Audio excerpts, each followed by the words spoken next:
Ada Dilan versi SD, Pak. Dilan versi SD. Waduh. Ada di apa namanya di salah satu platform tontonan itu. Nah, kalau teman-teman atau orang-orang itu jeli film semacam Dilan, meskipun banyak film yang lain juga yang seperti itu ya, itu menormalisasi geng motor. Oh. Jadi mulai dari yang Dilan yang versi pertama tadi sampai yang terakhir, yang SD mungkin enggak lah gitu ya. Nah, tapi itu menormalisasi geng motor. Kamu nggak apa-apa jadi geng motor, asalkan kamu baik sama orang, baik sama pacar kamu, dan seterusnya. Nah itu semacam itu, isinya itu sebenarnya itu. Padahal kalau dilihat film Dilan itu dari versi yang pertama aja, itu kan Dilan ya memang sosok orang dalam tanda kutip digambarkan itu orang yang merdeka gitu ya. Kemudian berani melawan guru, ya. Asalkan dia biasanya punya prinsip jangan sampai orang yang saya cintai, yang orang sayangi itu diganggu orang. Itu prinsipnya kayak gitu. Nah itu seakan-akan benar, dan itu ditiru. Itu jadi tontonan dan itu ada di media. Nah, tontonan yang jadi tuntunan.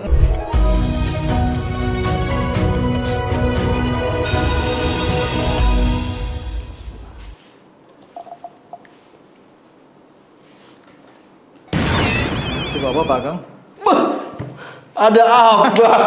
Wah, luar biasa ini. Nah, saking sibuknya, saking nggak sadar ada orang di biasa nih, lagi sibuk-sibuknya nih. Sama lihat berita ini lagi rame-ramenya ini. Apa itu? Berita apa yang rame sekarang nih? Itu yang kemarin itu. Ada yang disabut pakai pedang. Oh, samurai itu ya? Yang tawuran itu? Tawuran dan itu di Bogor? Aduh, bener itu. Masalah geng motor, tawuran. Nah, ini pacaran juga masih banyak nih. Ini fenomena apa ini, Abah Luki ini? Harus menjelaskan nih sebagai orang yang paling banyak berkecimpung di dunia pemuda dan remaja. Gimana, Pak? Oke. Jadi memang itu fenomena yang mungkin tidak terjadi hari ini saja. Jadi Bogor itu, ini kalau bicara Bogor ya, ini kebetulan sekolahnya ada di Bogor, ya, posisi kita di Bogor.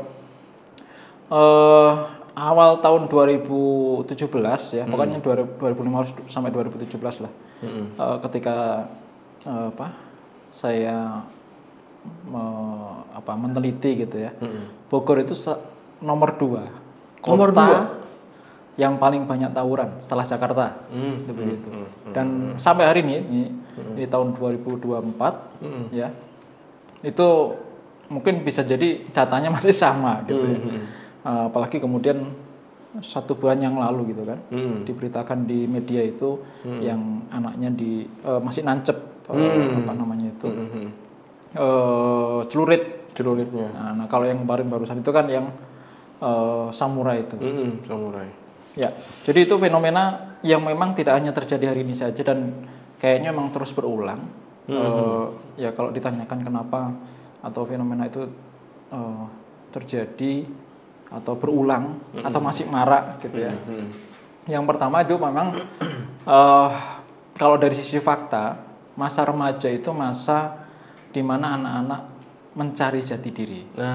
Nah, ketika mencari jati diri inilah harusnya butuh bimbingan atau harusnya butuh dibimbing.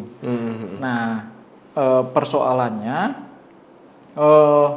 mereka itu dibimbing oleh media, oleh gadget, ya, dan lingkungan sekitarnya, begitu. Nah, itulah yang membuat kemudian tawuran itu, ya tawuran, geng motor, apalagi kemudian ada didukung oleh apa namanya itu film-film, ya tayangan-tayangan yang seakan-akan kemudian geng motor itu jadi dinormalisasi. Gitu. Nah itu yang membuat fenomena tawuran geng motor ya. Karena kalau berbicara geng motor itu ya mungkin salah satunya adalah tawuran ya, ataupun juga terpisah antara tawuran dengan geng motor. Tapi itu sering kemudian itu ya saling gitu ya. Nah geng motor ya mungkin ya tidak salah punya geng motor atau ikut geng motor. Nah tapi kalau kemudian jadi tawuran, nah itu yang jadi masalah kan gitu kan. Nah jadi yang pertama adalah karena remaja itu sedang mencari jati diri, dan salah satu jati diri mereka menurut mereka ditemukan dengan tawuran, dengan geng motor dan sebagainya. Kemudian yang kedua bahwa tadi sudah saya sebutkan juga adalah pengaruh media. Nah, pengaruh media itulah yang membuat fenomena tawuran geng motor itu menjadi masih marak itu begitu. Apalagi adanya budaya populer saat ini gitu ya, atau hingga saat ini, yang membuat anak-anak itu merasa bahwa ya jadi atau punya geng motor itu sesuatu yang menunjukkan, kalau bahasa Islam eksistensi gitu, bahasa Islamnya adalah gorisatul bakoknya gitu. Nah, itu ada. Jadi geng motor itu kan mungkin dari sisi latar belakang ekonomi. Kalau geng motor itu biasanya ekonominya menengah ke atas. Gitu. Kalau tawuran itu biasanya menengah ke bawah gitu. Nah, ini fenomena atau faktanya seperti itu, sehingga kalau misalnya mereka dua-duanya dipengaruhi oleh media, ya. Pengaruh media itu maksudnya cukup kuat di situ. Nah, yang ketiga, karena kurangnya kontrol pengawasan dari orang tua, dari sekolah dan seterusnya, sehingga sebuah pride gitu ya. Kalau seorang remaja, seorang siswa, seorang pelajar, apalagi kadang kan masih ada seragam gitu ya, seragam sekolah tertentu. Jadi kan kalau tawuran antar pelajar itu biasanya memang kan gengsi antar sekolah gitu ya. Ngelihat badnya aja, wah langsung tuh. Jadi perkaranya itu salah satunya. Meskipun ada juga perkara yang tadi kayak misalnya pacar gitu ya, atau gebetan ya, perempuan lah istilahnya gitu kan. Itu yang membuat tawuran atau geng motor itu jadi satu gengsi tertentu gitu Pak. Nah, nah kalau sekarang nih, tadi kan Abah itu udah sempat mention berkaitan dengan pengaruh media. Ya. Nah, ini sekarang pengaruh musik, film, nah itu sejauh apa tuh? Ya. Lalu jangan-jangan mereka itu melakukan seperti itu? Ya. Itu karena terinspirasi, ya karena dicontohin gitu. Jadi merasa bahwa, nah kalau tawuran gini karena saya ikut film ini gitu. Ya. Gimana tuh? Nah, jadi memang media sosial gitu ya, atau media lah gitu ya, media pada umumnya itu melakukan glorifikasi. Glorifikasi itu ya itu besar-besaran gitu ya. Membesar-besarkan. Membesar-besarkan atau arusnya itu sangat deras tentang budaya materialisme gitu kan. Budaya hedonisme yang itu membuat anak-anak remaja itu merasa bahwa suatu kebanggaan kalau kemudian bisa ngikutin tren, gitu kan. Nah, kalau menurut salah satu teori media ada namanya efek ilusi kebenaran. Ya. Teori ini diterbitkan itu tahun 1977. Di teori itu menyatakan bahwa memang suatu keburukan ya itu kalau kemudian diulang-ulang itu akan bisa jadi sebuah kebaikan itu begitu. Nah, berdasarkan teori itu maka sesuatu yang awalnya itu dulu buruk ya dulu ada namanya band namanya Stinky. Stinky itu kan kalau dalam bahasa aslinya itu kan artinya bau. Kemudian ada band namanya Funky Kopral, gitu begitu. Nah itu juga sama, artinya juga buruk. Nah kalau sekarang misalnya orang-orang itu atau anak-anak remaja, kalau mereka itu kemudian disebut anak gaul, atau mereka itu punya masalah, kemudian mereka galau. Nah itu mereka malah justru bangga disebut galau itu. Jadi ngerasa bahwa ada juga misalnya orang yang nggak bahasa gaulnya insecure gitu ya. Mungkin dia tidak insecure, tapi dia menjadi bangga kalau disebut insecure. Padahal mungkin konotasinya insecure itu kan nggak baik gitu ya, nggak baik atau negatif lah gitu ya. Jadi siswa bermasalah itu jadi malah bangga gitu ya? Malah justru bangga.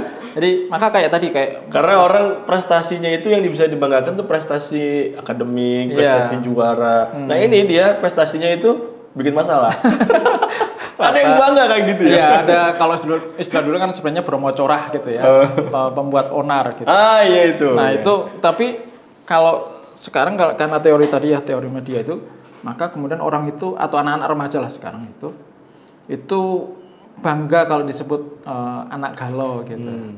Atau kalau bahasa lebih halusnya mungkin kita itu bukan anak senja, tapi kalau disebut biar lebih gaul atau supaya gaul kemudian pengennya disebut anak senja. Gitu. Anak senja itu apa sih kayak gitu. Nah itu salah satu teorinya bahwa memang salah satu yang menyebabkan atau serangan tadi ya, serangan media itu adalah ke situ. Ditambah ya yang kedua Pak Ageng adalah kita itu ada krisis individu dan krisis panutan. Teladan. Nah, teladan. Jadi dengan media itu, maka kemudian media itu memberi teladan. Sayangnya teladannya jelek. Jadi yang diteladani itu adalah tontonan mereka. Tontonan. Nah, kalau tontonan kaitannya sama gangster gitu kan, kemudian apa tadi, tawuran, ya geng motor. Itu salah satunya film Dilan. Dilan. Jadi film Dilan itu kan sengaja dibikin sequel gitu ya. Dilan 19. Kalau dulu kan cuma film aja ya. Tapi sekarang dibikin kayak ada episode gitu ya. Iya, jadi awalnya kan Dilan 90 atau 91 itu begitu kan. Kemudian dibikinlah 92-nya. Kemudian ada Melia. Itu pacarnya Dilan. Kemudian setelah itu di terakhir ini ada Dilan dan Anjika. Ya. Ini itu versi. Ini apal banget nih Abah nih. Saya aja nggak apal.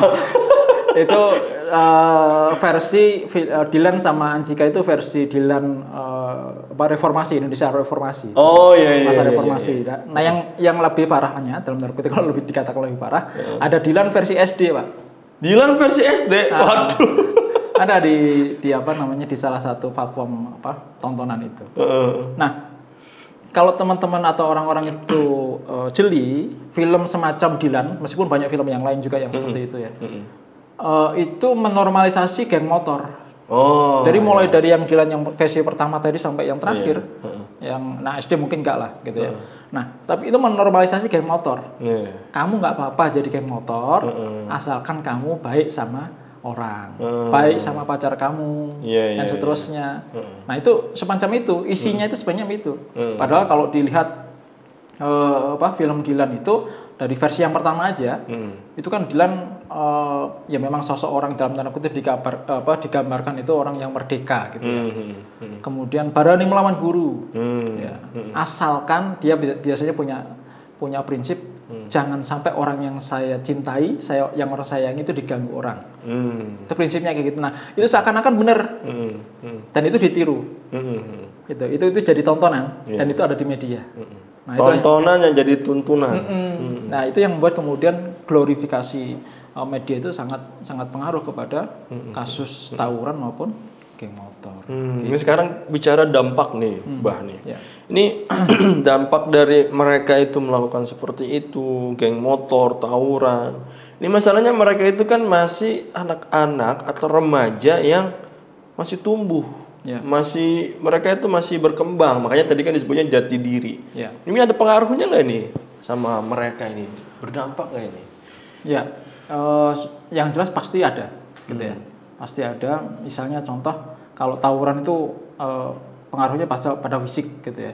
Ada yang sampai kepada meninggal gitu ya, atau cedera lah minimal gitu ya. Kayak yang tadi dibacok kepalanya itu yang pakai samurai itu udah pasti cedera itu begitu.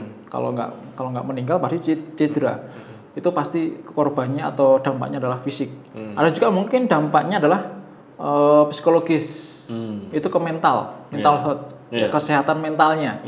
Nah, itu bisa terganggu kalau misalnya memang dia merasa di sekolah tertentu, mungkin dia bukan geng tawuran, tapi karena dia sekolah di tertentu dan kemudian sekolah itu terkenal dengan sekolah yang suka tawuran, itu pengaruh kepada dia tentang secara psikologis ya, pengaruh kepada dia menjadi takut dan seterusnya.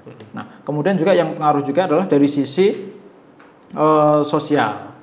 Ya, jadi kalau anak-anak itu suka tawuran, ya, geng motor dan seterusnya. Yang mungkin yang seperti saya sampaikan tadi bahwa nggak secara otomatis geng motor itu jadi salah. Maka nanti kemudian aktivitas di geng motor itu apa? Tapi kalau tawuran itu nggak usah dilihat, udah pasti salah itu, gitu. Nah, maka secara sosial dampaknya kalau anak-anak itu terlibat tawuran, geng motor dan seterusnya itu, maka itu bisa apa istilahnya itu, anak-anak itu terisolasi. Jadi dijauhi oleh lingkungan sekitarnya, jangan dekat sama anak itu, gitu ya. Anak itu suka tawuran, gitu, dan seterusnya. Itu kalau anak-anak tawuran itu kan senjata yang dibawa kan macam-macam ya. Iya. Ada yang gear motor. Iya, gear motor, samurai. Ada saya lihat tuh yang malah kayak di film Wibu gitu ya, yang geragaji yang gede itu. Aduh, itu kalau kena orang gimana itu nasibnya itu. Ya gitu. Jadi itu akibat dampak kalau kemudian memang tawuran dan kemudian geng motor itu masih marak. Nah, sekarang nih kita bicara solusi nih, Mbah. Ini gimana caranya supaya mereka itu para pelajar, remaja ini ngejauhin aktivitas-aktivitas negatif kayak gini gitu. Ya. Kalau bicara solusi mungkin ada beberapa level gitu ya. Kalau di tingkat level sekolahan, ya kayak Pak Ageng kan di sekolahan. Iya. Level saya khawatir juga anak-anak saya ini nanti ke bawah-bawah seperti itu bahaya. Mungkin sekolahnya Pak Ageng pikirnya sekolah Islam gitu ya. Mungkin nggak akan tawuran, tapi bisa jadi ikut tawuran juga. Iya. Itu begitu. Maka yang pertama yang bisa dilakukan adalah lingkungan yang positif, Pak Ageng. Jadi lingkungan positif itu maksudnya ya environment-nya gitu ya, lingkungan sekitarnya itu mendukung banget supaya dia kemudian menjadi anak yang kalau Muslim berarti taat gitu. Jadi Muslim yang taat. Itu penting banget lingkungan itu. Kalau orang yang berada di lingkungan yang taat kemudian dia berperilaku dalam tanda kutip itu maksiat atau menyimpang, maka dia nggak akan betah. Dia akan keluar dari environment itu, dari lingkungan itu. Maka kemudian ciptakan lingkungan yang positif. Kemudian teman-teman itu, anak-anak remaja itu berikan kesempatan untuk beraktivitas yang bermanfaat. Jadi kalau misalnya memang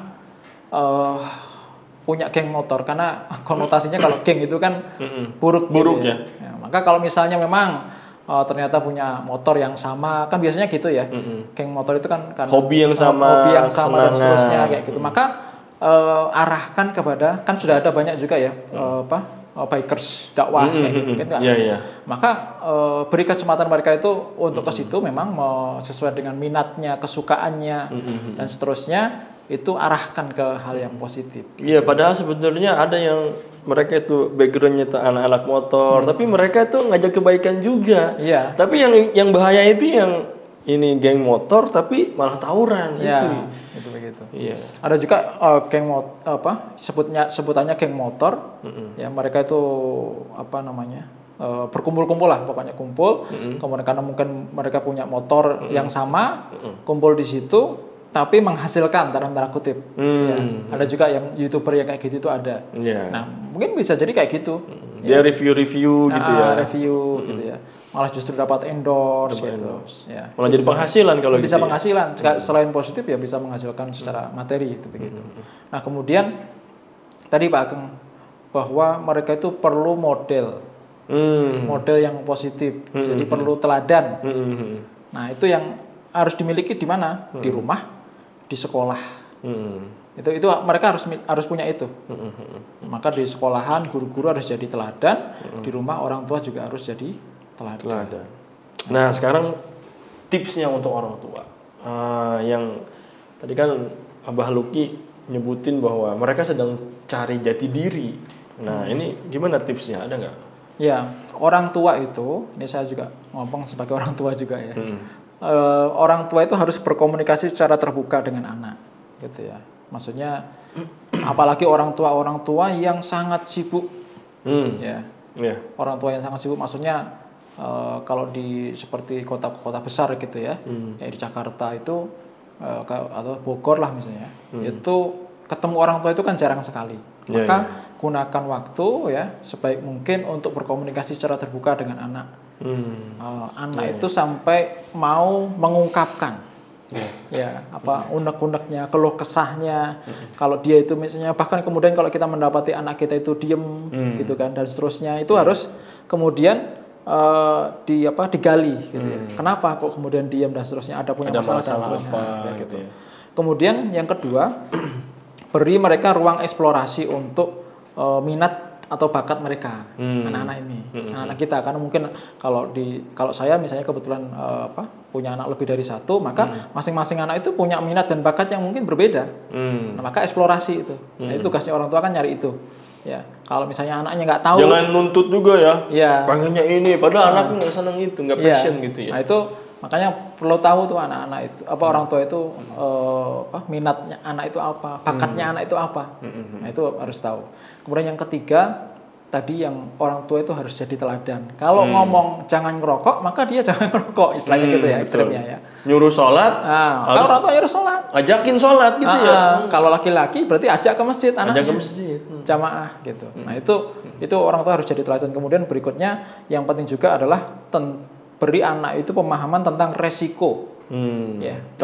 Resiko dari ikut geng motor, ikut tawuran buat masa depan dia. Betul. Itu begitu. Bukan hanya keburukan, tapi kemodorotan, kerusakan. Ya, kerusakan bukan buat hanya dia, bukan buat dia saja, tapi kemudian buat negara gitu ya, buat masyarakat dan seterusnya. Itu harus dipaparkan atau harus disampaikan kepada anak supaya kemudian memang ya orang tua itu si anak itu kemudian paham bahwa memang yang namanya geng motor atau kemudian tawuran ya itu harus dijauhi gitu. Sekarang nih Abah Luki mungkin bisa ngasih pesan untuk kali aja nih remaja nih nonton nih podcast kita ini, podcast Pulang Ngajar nih. Sepulang mengajar ini, maka coba ada nggak pesan untuk anak-anak remaja? Ya, mungkin pesannya kepada anaknya dan mungkin juga harus orang tuanya juga ya. Jadi yang pertama bahwa memang teman-teman itu, anak-anak itu harus berpikir panjang, harus punya visi, ya harus visioner lah gitu ya. Harus visioner, tidak hanya berpikir hari ini saja. Hari ini misalnya kemudian tawuran tuh senang-senang gitu ya. Tapi kalau dampaknya sampai tadi kayak fisik, kayak psikis gitu ya, sampai kepada sosial, itu akan berpengaruh kepada itu masa depan dia gitu. Nah, yang kedua, cari ya, teman-teman itu juga harus mencari atau membuat atau ngasih ya, kalau orang tua berarti kan ngasih ya. Ngasih kegiatan yang positif kepada anak. Ya, anak-anak usia yang sekarang itu kan usia Gen Z gitu kan, Gen Y atau Gen Alpha. Nah, itu harus dikasih kegiatan yang positif, jangan hanya kemudian dibiarkan berinteraksi sendiri dengan gadgetnya dia. Tapi harus dikasih kegiatan yang positif. Baru yang ketiga adalah arahkan anak-anak itu supaya ikut kajian Islam. Jadi adakan atau kemudian ajak gitu ya. Jadi adakan kajian Islam atau mengajak kepada kajian Islam. Kenapa? Karena dengan mengadakan kajian Islam itu anak-anak remaja ya, itu biar bisa terarah tadi yang visi tadi. Dia supaya dia punya visi tentang hidupnya. Kalau dia punya visi tentang hidupnya, maksudnya visi yang baik gitu ya, visi yang benar, maka dia nggak akan kepikiran untuk tawuran, untuk geng motor dan seterusnya. Nah itu. Jadi sebenarnya juga anak-anak kalau sibuk kebaikan, dia nggak bakalan melakukan keburukan, nggak bakalan ikut-ikutan keburukan gitu kan ya. Karena dia porsi kesibukannya itu udah terhabisi sama kebaikan-kebaikan itu. Gitu. Nah, pas banget nih, Bah. Bel apa ini? Bel, saya mau masuk ngajar ya. Ngajar. Ya. Kita biasa nih ada panggilan berikutnya nih. Iya. Saya duluan ya, Bah ya. Siap, mangga. Yuk. Mangga. Assalamualaikum. Assalamualaikum warahmatullahi wabarakatuh.